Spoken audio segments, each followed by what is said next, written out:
Good morning, children. Hope you are fine. Today, let us do lesson number 36, Gadge Maharaj from your English book. Let's learn about this saint called Gadge Maharaj. Gadge Baba was a modern saint. He lived many years ago, but he is still remembered for the great work he did in thousands of places.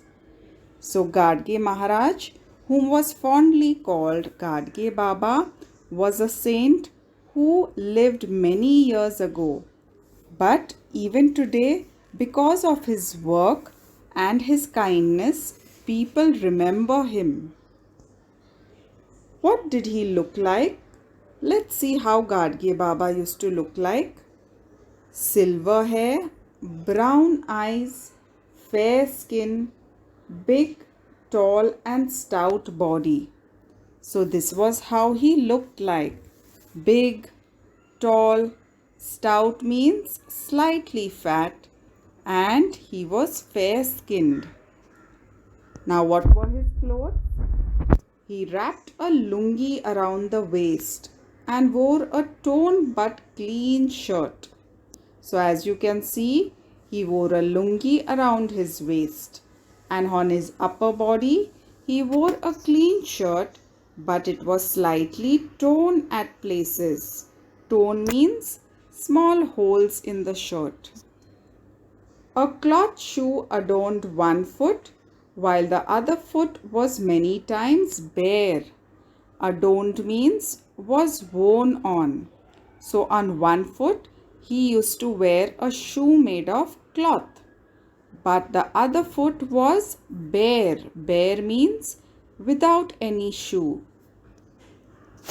He always carried a bowl and a stick. So you can see in one hand he has a stick, in the other hand he used to carry a bowl. Because of this bowl or a Gadge, people started calling him Gadge Baba or Gadge Maharaj.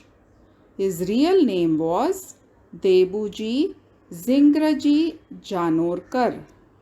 So why did he get the name of Gadge Baba? Because he used to carry the bowl in his hand. But his real name was Debuji Zingraji Janorkar. He never stayed long in one place. He slept only on a rough blanket and used only his arm as a pillow. So Gadge Baba used to never stay in one place. And though he used to travel so much, he never bothered about his home or how he lived. He used to sleep on a rough blanket without a pillow. He used his arm as a pillow. He roamed from village to village, spreading his message of cleanliness, humanity, and the importance of education. Why did he travel so much? Not because he enjoyed traveling or wanted to see more places. He used to travel to different villages because he wanted to teach people about values. Values like cleanliness, which means being clean, humanity, which means being kind to other human beings, and the importance of studying, that is, education. He was not bothered by hunger or thirst. Though he traveled so much, he was never bothered about his food or water. Why? Because what he liked was bhajan, kirtan, and teaching people. This is what he enjoyed, singing bhajans and kirtans and teaching people good values. Because of this, thousands of people flocked to listen to his kirtan. Flocked means gathered. So whenever he used to come to different villages and sing bhajans and kirtans, many people used to come to listen to him. His kirtans used to be very lively. He would not simply give lectures. He would often put questions to the audience to keep up their interest. So, Gadge Baba never really only sat and gave lectures. He used to keep the people entertained and interested in his preachings. So, not only used to he talk, but he used to also ask a lot of questions and get answers from the people. So, people used to enjoy his sessions. Then he would show them how absurd they were in their words and actions. When they would answer his questions, he would show them how sometimes people were so silly in their thoughts and in what they did. For example, he would ask, "How many gods are there?" People would answer, "One." Then he would say, "You worship Khandoba, Masoba, Viroba, and Vetal, and so on. You worship many more, don't you?" So then he would tell the people, "Y'all are answering there is only one God, but y'all pray and worship to so many gods." So people would say, "Yes." Then he would say, "Your actions show that you believe that there are a number of gods, and yet you said a little while ago that you worship one God. Were you asleep then?" So you see how he's testing people? He's showing them that they are saying something, but they are doing something else. So they are saying there is only one God, but they are worshipping and praying to so many gods. The audience would be taken by surprise. So when they would listen to what he's saying, they would be surprised and think, yes, what we are saying is not matching with what we are doing. Then they would listen more attentively to the Baba.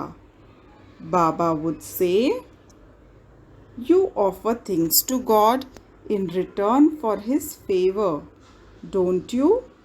So what is Baba asking the people? You say, "God, if you do this for me, I will give you so much of prasad, or I will pray to you more often." So you're praying to God because you want something in return from God, isn't it? So the people say, "Yes, we do." Then Baba says, "And don't you say, 'God, my child is ill. Please make him well. I'll offer you a goat.'" So some people say, "Oh God, my baby is sick. If you make him all right, I'll offer you a goat as a sacrifice." People answered, "Yes, we do."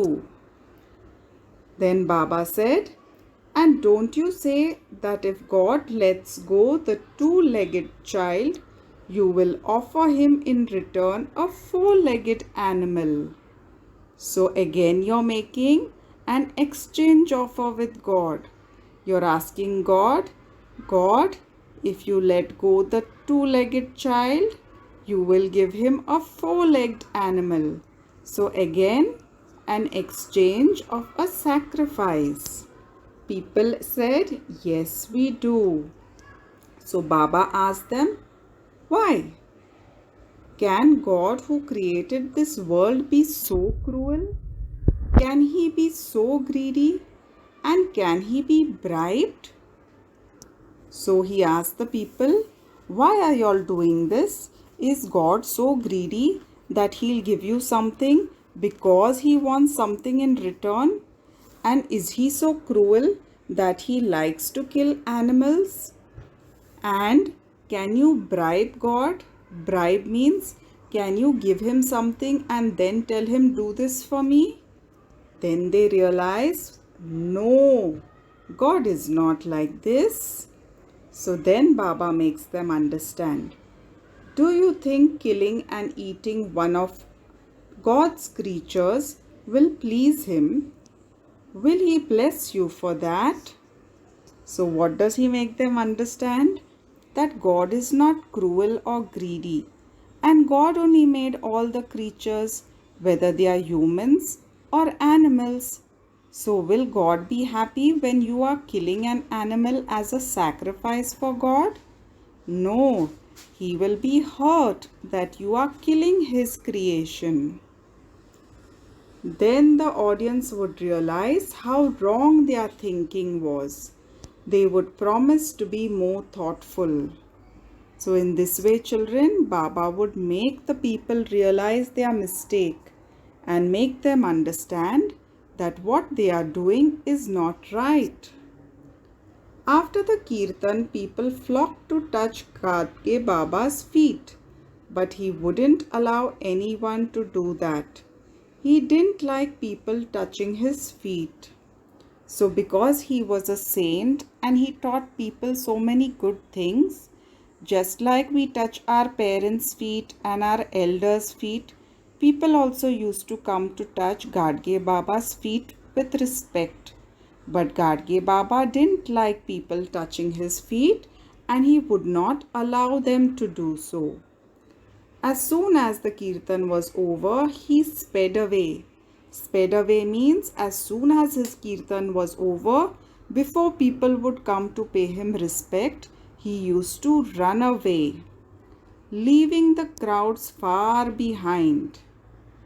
Develop good qualities, that's all. There's no point in touching my feet, he said. So he used to tell the people, I don't want your respect. I don't want you all to touch my feet.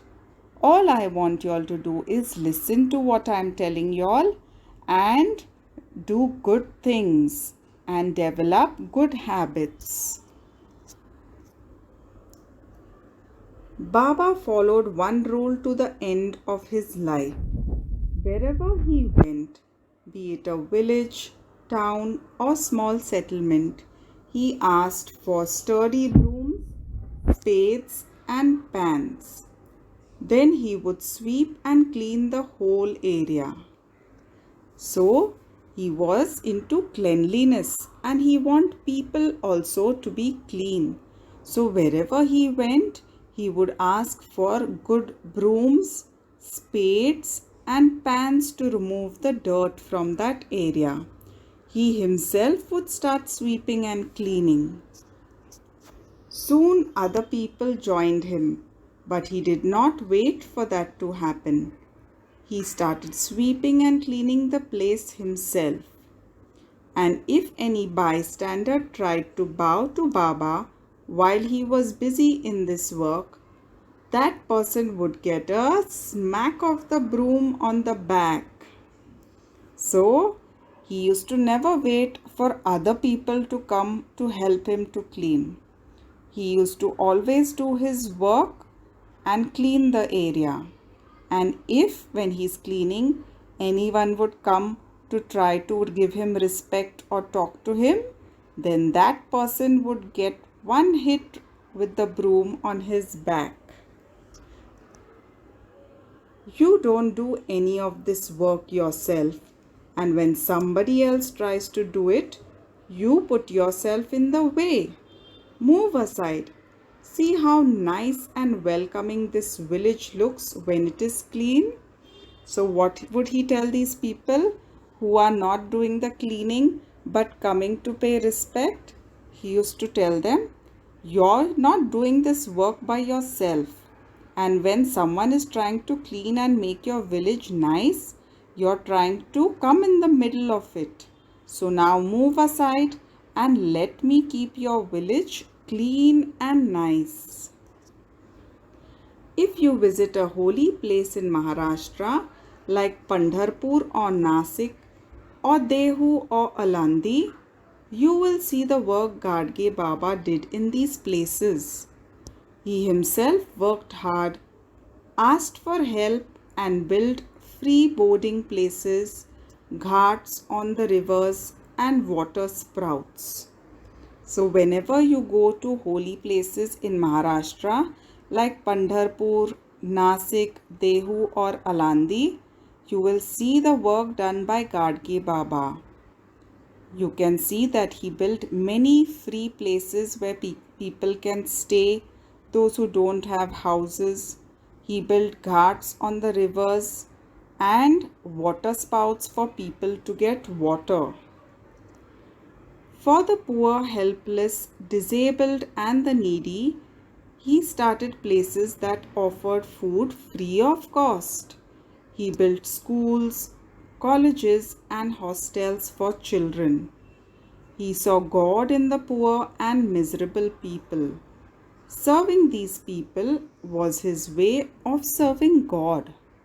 So he wanted to help the poor, the helpless people, disabled people, and those people who were really needy and couldn't afford things. So he built a lot of places that offered free housing and free food for the needy people.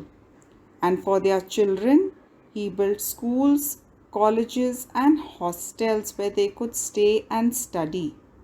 He did this because he saw God in the poor people, in the needy people, and he thought that if he helps these needy people, he is actually helping God. He is working for God in this way. So that was the end of the story, children. Let's read some meanings. Adorned means decorated with. Bare means without any covering. Humanity is kindness or consideration for others. Flocked means gathered or came together. Audience are the people who gather to listen to something. Sped away means went away speedily or very fast. Sturdy means strong. Bystander is a person standing near but not taking part in what is happening.